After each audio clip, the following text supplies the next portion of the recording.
Yo considero que es un error. Considero que es un pésimo momento. Which makes sense. I mean, because Epstein's island is gone, he needs a new one to hang out with Bill Clinton, so... Canalla y miserable de Alejandro Moreno Cárdenas no le debe más que agradecimiento a...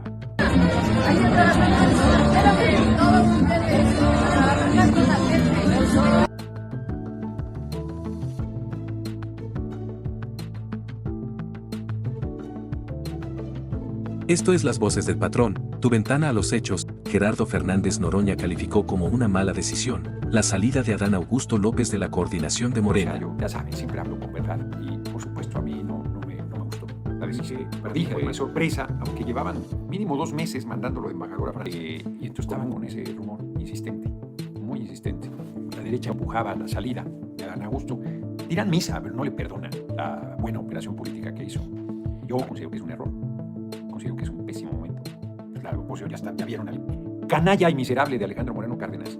No cuestionó personas, cuestionó el momento. Según Noroña, Adán Augusto fue clave en el periodo más difícil del Senado, reformas sin mayoría calificada, negociaciones al límite, y acuerdos que no se lograron por discurso, sino por operación política. Dijo que la historia le dará la razón, y esa frase pesa, porque cuando un senador reconoce que las reformas más importantes se sacaron sin los votos necesarios, lo que deja ver es cómo funciona realmente el poder. Y en la política mexicana, cuando un operador sale de escena, no siempre es por errores, a veces es porque ya cumplió su función.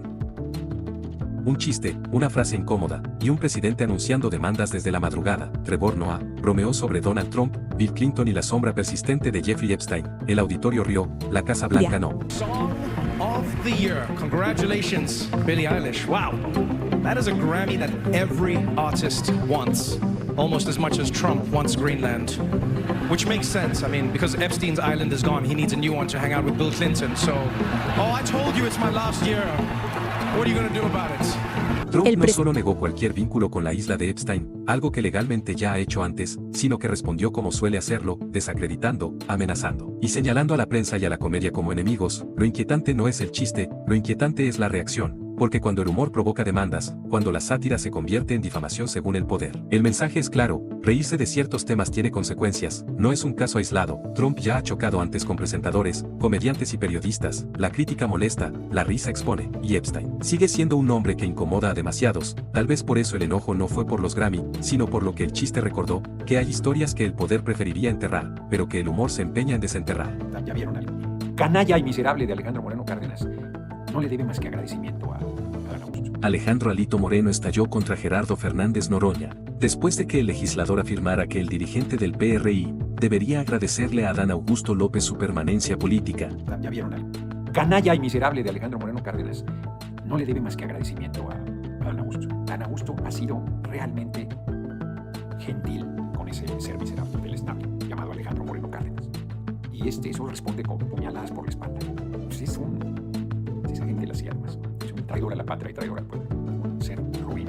La respuesta no fue una aclaración, fue una explosión, desde redes sociales. Alito Moreno respondió con descalificaciones, acusaciones graves y un discurso que revela algo más profundo que una pelea personal, la normalización del insulto como forma de poder. Pero detrás del ruido hay un mensaje inquietante. Moreno acusó directamente a Morena de encubrir al crimen organizado, señaló a su antigua coordinación en el Senado y afirmó que el país ha sido entregado a alianzas oscuras, que han roto la tranquilidad de millones de mexicanos. No presentó pruebas nuevas, no hubo procesos judiciales, solo palabras, palabras lanzadas como armas, y ahí está el verdadero problema.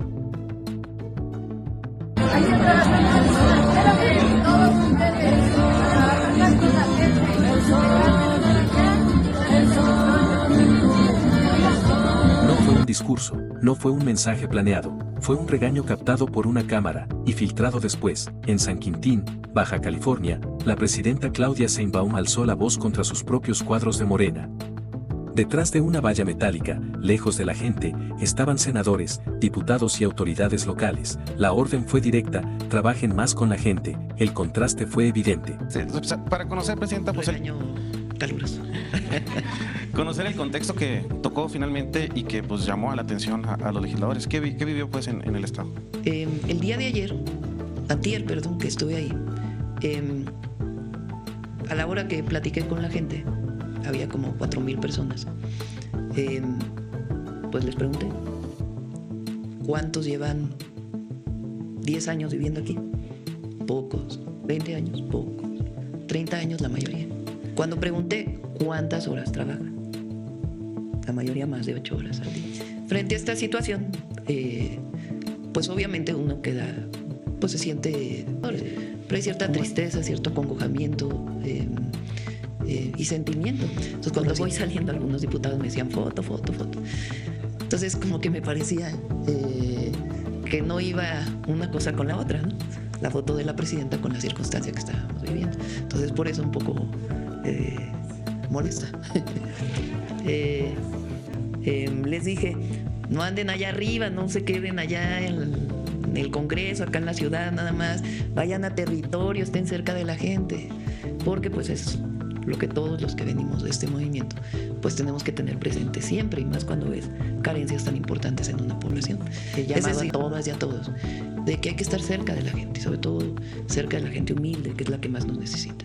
Mientras el evento era cerrado para la prensa y reservado para jornaleros agrícolas, la clase política observaba desde afuera, literalmente separada por una barrera. Sheinbaum después aclaró que no fue un regaño, sino un llamado de atención, pero el contexto dice más que la explicación. Caso Epstein, archivos, México y rumores. El caso Jeffrey Epstein volvió a abrirse, no por una nueva investigación, no por una sentencia, sino por documentos. El Departamento de Justicia de Estados Unidos liberó más de 3 millones de páginas relacionadas con el caso Epstein, correos electrónicos, listas de contacto, agendas, reportes del FBI, testimonios y registros administrativos recopilados entre las décadas de los 80 y los 2000. Es uno de los mayores ejercicios de transparencia judicial en la historia reciente de Estados Unidos, y también uno de los más delicados, porque estos archivos no son una lista de culpables, son un archivo de relaciones, comunicaciones y movimientos alrededor de una red que operó durante décadas. Y eso cambia todo. Entre los documentos aparecen nombres de empresarios mexicanos de alto perfil, como Ricardo Salinas Pliego, Carlos Slim, María Asunción Aramburu Zavala y Paula Cusi, viuda de Emilio Azcárraga Milmo.